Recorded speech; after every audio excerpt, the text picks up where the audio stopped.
Welcome back to ಪ್ರೀತಿಯ ಭೋಜನ. ಈ ವಾರದ ಶ್ರಾವಣ ಮಾಸದ ಶುಕ್ರವಾರಕ್ಕೆ ವರಮಹಾಲಕ್ಷ್ಮಿಗೆ ಏನ್ ಪ್ರಸಾದ ಮಾಡ್ಬೇಕು ಅಂತಂದ್ರೆ, ನಾನು ಈ ವಾರ ತೋರಿಸ್ತಾ ಇರೋದು ಅವಲಕ್ಕಿ ಪಾಯಸ. ಈ ಅವಲಕ್ಕಿ ಪಾಯಸ ದೇವರಿಗೆ ತುಂಬಾನೇ ಶ್ರೇಷ್ಠವಾದದ್ದು. ಇದಕ್ಕೆ ನಾನು 1 ಕಪ್ಪು ಅವಲಕ್ಕಿ ತಗೊಂಡು ಸ್ವಲ್ಪ ತುಪ್ಪ ಹಾಕಿ ಕೆಂಪಗಾಗೋವರೆಗೂ ಫ್ರೈ ಮಾಡಿ ತೆಗಿತಾ ಇದ್ದೀನಿ. ಇನ್ನು ಸ್ವಲ್ಪ ತುಪ್ಪ ಹಾಕಿ ಸ್ವಲ್ಪ ಗೋಡಂಬಿ ಫ್ರೈ ಆದ ಕೂಡ್ಲೆನೆ ದ್ರಾಕ್ಷಿ ಹಾಕ್ಬಿಟ್ಟು ದ್ರಾಕ್ಷಿ ಈ ತರ ದಪ್ಪಗಾಗ್ಬೇಕು, ಪಫಿ ಪಫಿ ಆಗ್ಬೇಕು. ನೋಡಿ ಈ ತರ ಪರ್ಫೆಕ್ಟ್ ಆಗಿ ಆದ್ಮೇಲೆ ಇದನ್ನ ತೆಗಿತಾ ಇದ್ದೀನಿ. ಅದೇ ಪಾತ್ರೆ ಸ್ವಲ್ಪ ತಣ್ಣಗಾದ್ಮೇಲೆ ಕಾಯಿಸಿರುವಂತಹ ಅರ್ಧ ಲೀಟರ್ ಹಾಲ್ ಹಾಕಿ ಚೆನ್ನಾಗಿ ಕುದಿಸ್ಕೊಳ್ಬೇಕು.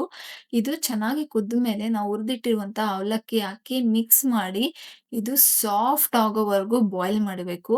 ಒಂದು 15 ನಿಮಿಷ ಮೀಡಿಯಂ ಫ್ಲೇಮಲ್ಲೇ ಬಾಯ್ಲ್ ಮಾಡ್ತಾ ಇದ್ದೀನಿ. ಈ ಕನ್ಸಿಸ್ಟೆನ್ಸಿ ಬಂದ್ಮೇಲೆ ಏಲಕ್ಕಿ ಹಾಕ್ಬೇಕು. ನಿಮಗೆ ಸ್ವಲ್ಪ ಹಾಲುನು ಗಟ್ಟಿಯಾಗಿರುತ್ತೆ. ಅವಾಗ ಗೊತ್ತಾಗುತ್ತೆ ಇದು ಬಾಯ್ಲ್ ಆಗಿದೆ ಅಂತ. 1 ಕಪ್ ಅವಲಕ್ಕಿಗೆ 1 ಕಪ್ ಬೆಲ್ಲ ತಗೊಳ್ತಾ ಇದ್ದೀನಿ. ನೋಡಿ ಬೆಲ್ಲ ಹಾಕಿದ್ಮೇಲೆ ಕುದಿಸ್ಬಾರ್ದು. ಸ್ಟವ್ ಆಫ್ ಮಾಡ್ಬಿಟ್ಟು ಮುಳುಗೋ ತರ ಈ ತರ ಸ್ವಲ್ಪ ಮಿಕ್ಸ್ ಮಾಡ್ಬಿಟ್ಟು ಪ್ಲೇಟ್ ಮುಚ್ಚಿ ಅರ್ಧ ಗಂಟೆ ಬಿಟ್ಟಿದ್ದೀನಿ ನಾನಿಲ್ಲಿ.